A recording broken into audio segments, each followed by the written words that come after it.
کلپنا کو بھی تمہارے ساتھ نہیں بھیجا جا سکتا، البتہ درگا تمہارا ساتھ دے سکتی ہے۔ وہ خاموش ہو کر برآمدے کی طرف دیکھنے لگی۔ میں نے بھی گردن گھما کر دیکھا۔ کلپنا ٹرے اٹھائے چلی آ رہی تھی جس میں چائے کے 3 کپ تھے۔ اس کے پیچھے ہی درگا بھی تھی۔ کیا باتیں ہو رہی ہیں؟ درگا نے ایک بینچ پر بیٹھتے ہوئے پوچھا۔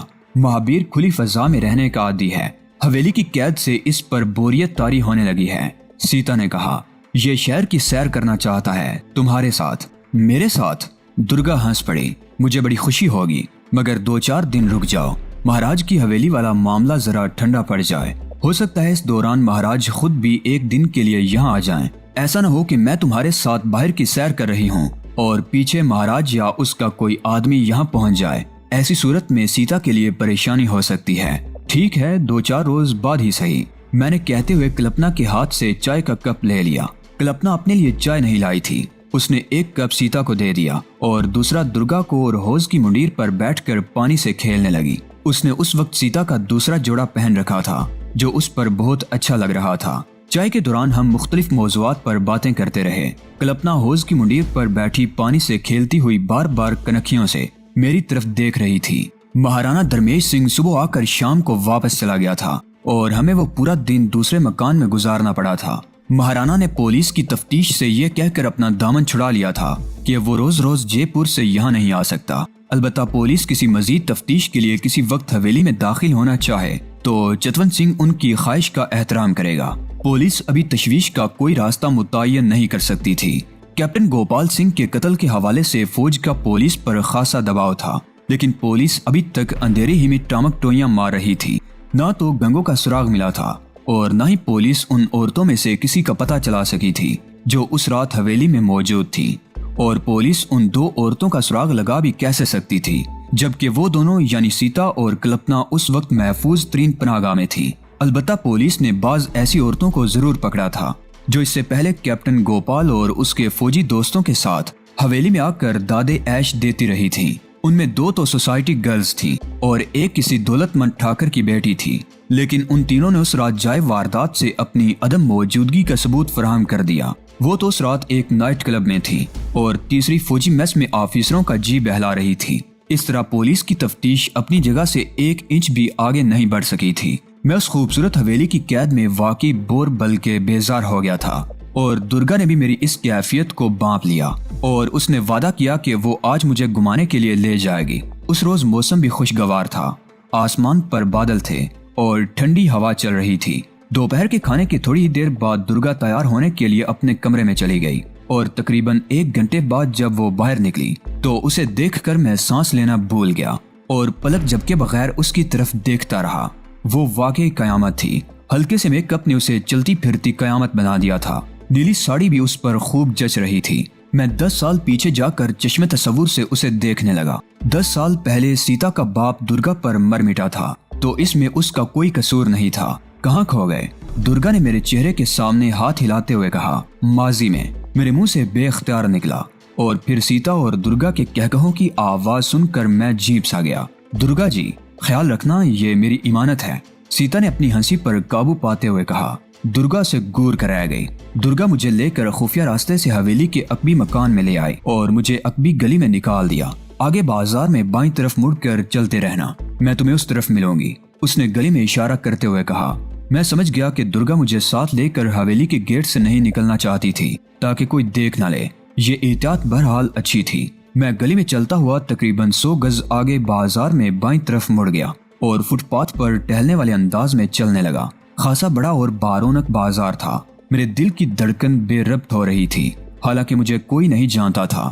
یہاں میرا صورت آشنا کوئی نہیں تھا، لیکن نہ جانے میرے دل میں یہ خوف کیوں تھا، جیسے اچانک ہی درجنوں رائفلیں مجھے زد پر لے لیں گی۔ لیکن میرے یہ خدشے بے بنیاد ثابت ہوئے۔ میں فٹ پاتھ پر چلتا ہوا تقریباً 1 فرلانگ آگے نکل چکا تھا۔ پھر نیلے رنگ کی ایک کار پیچھے سے میرے قریب آ کر رکی اور ایک نسوانی آواز سنائی دی، مہابیر آ جاؤ۔ میں نے جھک کر دیکھا، وہ درگا تھی جو ڈرائیونگ سیٹ پر بیٹھی ہوئی تھی۔ اس نے جھک کر دروازے کے لاک کی ناب اٹھائی۔ میں نے دروازہ کھولا اور اس کے ساتھ والی سیٹ پر بیٹھ گیا۔ درگا نے سیدھے ہوتے ہوئے گاڑی آگے بڑھا دی۔ یہ کار دیکھنے میں پرانی سی لگتی تھی، لیکن اس کا انجن بہترین حالت میں تھا اور آواز پیدا کیے بغیر چل رہا تھا۔ درگا ہلکی رفتار سے گاڑی چلا رہی تھی۔ ساتھ ہی وہ مجھے راستوں اور مشہور عمارتوں کے بارے میں بتا رہی تھی۔ سب سے پہلے ہم شہر کے زیریں حصے کی طرف جائیں گے، درگا نے ایک سڑک پر گاڑی موڑتے ہوئے کہا۔ اس طرف چند تاریخی حویلیاں ہیں جنہیں دیکھنے کے لیے لاتعداد سیاح آتے ہیں۔ ان میں سالم سنگھ کی حویلی، نتمل جی کی حویلی اور پتوؤں کی حویلی خاصی مشہور ہیں۔ انہیں تو قدیم طرز تعمیر کا شاہکار کہا جا سکتا ہے۔ اس نے گاڑی ایک اور سڑک پر موڑ دی اور اپنی بات جاری رکھتے ہوئے بولی، تمہیں یہ جان کر حیرت ہوگی کہ انگریزوں نے اپنی حکومت کے آخری دور میں ان حویلیوں کو اکھاڑ کر انگلستان لے جانے کا منصوبہ بنایا تھا، لیکن اسی دوران ہندوستان کو سرکار انگلیشیا سے آزادی مل گئی اور پہلی ہند سرکار نے ان حویلیوں کو قومی ورثہ قرار دے دیا۔ ایک اور سڑک پر مڑ کر اس نے کار روک لی۔ سامنے ہی پتوؤں کی حویلی تھی۔ ان تک پہنچنے کے لیے ہمیں ایک چوڑی گلی تک پیدل چلنا پڑا۔ وہ پانچوں حویلیاں واقعی فن تعمیر کا حسین ترین شاہکار تھیں۔ پانچوں حویلیاں ساتھ ساتھ تھیں۔ ان میں لگے ہوئے پتھروں پر نہایت خوبصورت نقش و نگار بنے ہوئے تھے، پتھروں کی خوبصورت نازک جالیاں، اور حیرت کی بات یہ تھی کہ ان حویلیوں کی تعمیر میں کہیں بھی سیمنٹ، چونے یا کسی اور مسالے کا استعمال نہیں کیا گیا تھا۔ پتھروں کو تراش کر ایک دوسرے سے اس طرح جوڑا گیا تھا کہ کہیں کوئی معمولی سا رخنہ دکھائی نہیں دیتا تھا۔ اس وقت لاتعداد ملکی اور غیر ملکی سیاح وہاں موجود تھے اور ان کی طرح میں بھی حیرت سے انسانی ہاتھوں سے بنائے ہوئے یہ شاہکار دیکھ رہا تھا۔ درگا مجھے ہاتھ سے پکڑ کر ایک حویلی کے اندر لے گئی۔ اندر کا منظر اس سے بھی زیادہ حسین تھا۔ اس وقت میں نے محسوس کیا کہ بعض سیاح انسانی ہاتھوں سے بنائے ہوئے اس شاہکار کے علاوہ میرے پہلو میں قدرت کے اس حسین شاہکار کو بھی دیکھ رہے تھے جس کا نام درگا تھا۔ ہم دونوں ایک ستون کے قریب کھڑے اس پر بنے ہوئے خوبصورت نقش و نگار دیکھ رہے تھے کہ کسی کیمرے کی فلیش گن چمکی۔ ایک لمحہ کو میری آنکھیں چندیا سی گئیں۔ وہ غالباً کوئی مقامی سیاح تھا جس نے تصویر کھینچی تھی۔ میں اس شخص کی طرف بڑھا مگر درگا نے میرا ہاتھ پکڑ لیا۔ چھوڑو، رہنے بھی دو، اس نے اپنے شوق کے لیے تصویر کھینچی ہے، ہمارا کیا جائے گا، اس نے مسکراتے ہوئے کہا۔ ہم دونوں وہاں سے نکل کر دوسری حویلی میں آ گئے۔ یہ حویلی بھی پہلی حویلی کی طرح حسین تھی اور درگا مجھے ان حویلیوں کے بارے میں بتا رہی تھی۔ پتوؤں کی یہ حویلیاں 1800 سے 1860 کے درمیانی عرصہ میں بافنا خاندان نے تعمیر کروائی تھی۔ یہ خاندان 5 بھائیوں پر مشتمل تھا۔ ہر بھائی نے اپنی ضرورت اور عیش و آرام کو مد نظر رکھتے ہوئے اپنی اپنی حویلی تعمیر کروائی اور ان حویلیوں میں اب بھی اسی خاندان کے لوگ آباد ہیں۔ پتوا تجارت پیشہ تھے۔ ان کی تجارت سندھ، افغانستان، سینٹرل ایشیا اور دوسری طرف چین تک پھیلی ہوئی تھی۔ یہ لوگ افیون، سونا چاندی، گرم مسالے اور ہر اس چیز کی تجارت کرتے تھے جس سے منافع کی توقع ہو۔ یہ لوگ اس قدر مالدار تھے کہ اودے پور اور جیسلمیر کے راجواڑے بھی ان سے بڑی بڑی رقمیں سود پر ادھار لیتے تھے۔ اس طرح ان لوگوں نے راجواڑوں سے بھی بہت کمایا۔ میں بڑی توجہ سے درگا کی باتیں سن رہا تھا، لیکن نہ جانے کیا بات تھی کہ میں اپنے آپ میں ایک عجیب سی بے چینی محسوس کرنے لگا تھا۔ مجھے بار بار اس تصویر کا خیال آ رہا تھا جو اس آدمی نے کھینچی تھی۔ اس کے ساتھ ایک عورت اور 2 بچے بھی تھے۔ اس آدمی پر اگرچہ کوئی شبہ نہیں کیا جا سکتا تھا، لیکن نہ جانے کیوں میں اپنے آپ میں بے نام سی بیکری محسوس کرنے لگا تھا۔ اگر درگا مجھے نہ روکتی تو میں اس شخص سے کیمرہ چھین کر فلم ضائع کر دیتا۔ میں حویلیوں میں گھومتا ہوا اب بھی اس شخص کی تلاش میں ادھر ادھر نگاہیں دوڑا رہا تھا، مگر وہ شخص مجھے دوبارہ نظر نہیں آیا۔ ہم پتوؤں کی حویلی سے فارغ ہو کر سالم سنگھ کی حویلی میں آ گئے۔ قلعے کی پچھلی طرف واقع سالم سنگھ کی حویلی بھی اپنی ایک منفرد تاریخ رکھتی تھی۔ اس حویلی تک پہنچنے کے لیے ہمیں کئی تنگ سی گلیوں سے گزرنا پڑا تھا۔ اس وقت آسمان پر بادل چھٹ گئے تھے اور ڈوبتے ہوئے سورج کی الوداعی کرنوں میں حویلی کی چھتریاں جلملا رہی تھیں۔ یہ حویلی ایک اونچے چبوترے پر تعمیر کی گئی تھی، نیچے سے کسی قدر تنگ مگر اوپر جا کر بالکونیوں اور چھتریوں کی صورت میں پھیلتی چلی گئی تھی۔ جیسلمیر کے مخصوص پیلے پتھروں سے بنی ہوئی اس حویلی کی دیواروں اور ستونوں پر جاذبی پھول پتیاں، مور، ہرن اور دوسرے جانوروں اور پرندوں کے نقش بڑی خوبصورتی سے تراشے گئے تھے۔ سالم سنگھ اپنی 7 منزلہ حویلی سے قلعے تک ایک پل تعمیر کروانا چاہتا تھا مگر وہ ایسا نہ کر سکا۔ میں درگا کو سیاحوں کی ایک ٹولی کے پاس چھوڑ کر آگے بڑھتا چلا گیا۔ یہاں کا ماحول پتوؤں کی حویلی سے بالکل مختلف تھا۔ اندر ہو کا عالم طاری تھا۔ لمبی لمبی راہداریاں اور غلام گردشیں اندھیرے میں ڈوبی ہوئی تھی۔ چھتوں پر جنگلی کبوتروں نے ڈیرے جما رکھے تھے۔ ان کے پروں کی پھڑپڑاہٹ ماحول پر عجیب سی وحشت طاری کیے ہوئے تھی۔ میں ایک تنگ سی گول سی سیڑھی پر چڑھتا ہوا اوپر بالکونی میں چلا گیا۔ سورج ڈوب چکا تھا اور باہر بھی ملگجا اندھیرا پر پھیلا رہا تھا۔ میں نے بالکونی سے نیچے جھانکا تو حویلی کے گیٹ کے قریب 2-3 سیاح کھڑے تھے اور سامنے والی گلی سنسان پڑی تھی۔ میں واپس جانے کے لیے مڑا تو ایک کونے سے سسکیوں کی آواز سن کر چونک سا گیا۔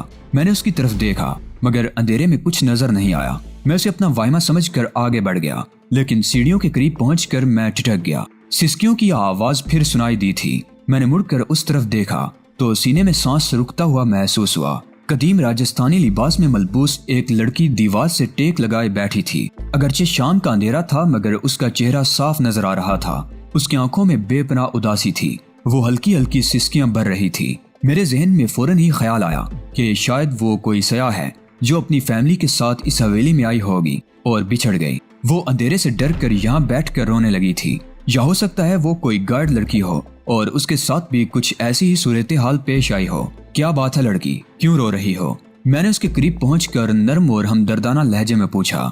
اس نے پلکوں کی باری جالر آنکھوں پر سے اٹھائی اور عجیب سی نظروں سے میری طرف دیکھا۔ کیا سب لوگ چلے گئے؟ اس کی آواز میں عجیب سا ترنم تھا۔ ہاں، سب چلے گئے، میں نے بدستور نرم لہجے میں جواب دیا۔ تم کون ہو؟ کس کے ساتھ آئی تھی؟ وہ خاموش رہی اور پلکیں جھپکے بغیر میری طرف دیکھتی رہی۔ میرا خیال ہے تم اپنی فیملی کے ساتھ آئی تھی اور ان سے بچھڑ گئی ہو، یا تم کوئی گائیڈ ہو؟ کن لوگوں کے ساتھ آئی تھی؟ میں نے پھر پوچھا۔ میں کسی کے ساتھ نہیں آئی، یہیں رہتی ہوں، لڑکی نے جواب دیا۔ اس کی نظریں میرے چہرے پر مرکوز تھیں اور اس نے پلکیں اب بھی نہیں جھپکی تھیں۔ کیا مطلب؟ میں اچھل پڑا۔ کیا تم کہنا چاہتی ہو کہ تم اسی اجاڑ اور سنسان حویلی میں رہتی ہو؟ ہاں، اس نے جواب دیا۔ اس کے ہونٹ کانپ رہے تھے اور آواز میں ہلکی سی تھرتھراہٹ تھی۔ میرا نام کنیا کماری ہے، میں اسی حویلی میں رہتی ہوں۔ سالم سنگھ نے مجھے اپنی خوابگاہ میں طلب کیا۔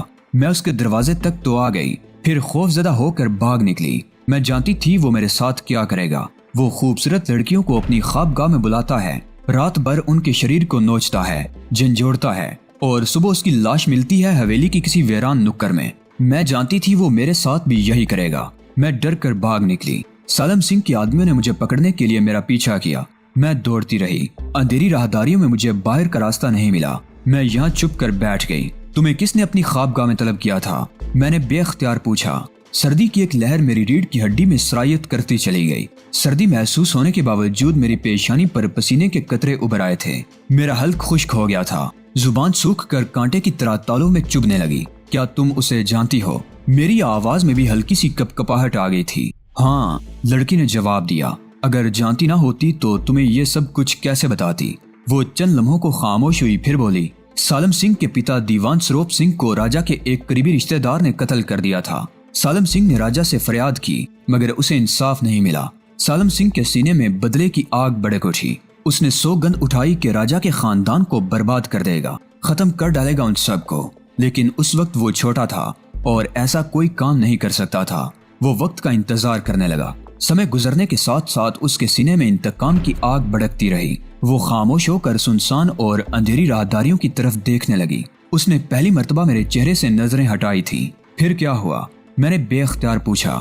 اس کی نظریں ایک بار پھر میرے چہرے پر مرکوز ہو گئیں۔ اس بار بھی اس کی پلکوں کو جنبش نہیں ہوئی تھی۔ سالم سنگھ جب جوان ہوا تو اسے اس کے باپ کی چھوڑی ہوئی جگہ پر ریاست کا دیوان مقرر کر دیا گیا۔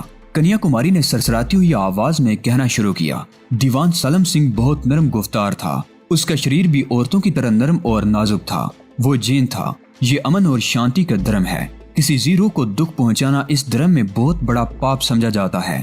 جانوروں تک نرمی اور رحم کا سلوک جین دھرم کی تعلیمات کا ایک خاص پہلو ہے۔ اس تعلیم کا ایک حصہ یہ بھی ہے کہ رات کو شمع نہ جلائی جائے تاکہ کوئی پروانہ اس میں جل کر اپنی جان نہ دے دے۔ لیکن سالم سنگھ کو دھرم سے کوئی دلچسپی نہیں تھی۔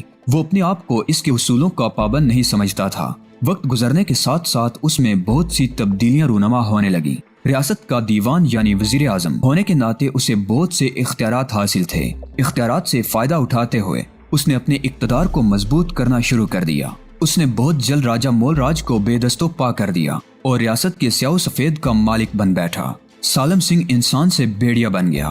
وہ بہت ظالم آدمی تھا۔ اس نے رایا کو بھی اپنے ظلم و ستم کا نشانہ بنانا شروع کر دیا۔ اپنے باپ کے قتل کا انتقام لینے کے لیے اس نے شاید ریاست کو تباہ و برباد کرنے کا فیصلہ کر لیا تھا۔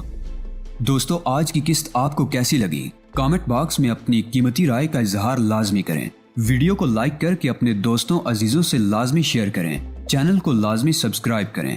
اگلی ویڈیو تک اجازت دیجیے۔ تب تک اپنا اور اپنے اس چینل اعلان حقیقت کا خیال رکھیے گا۔ اللہ نگہبان۔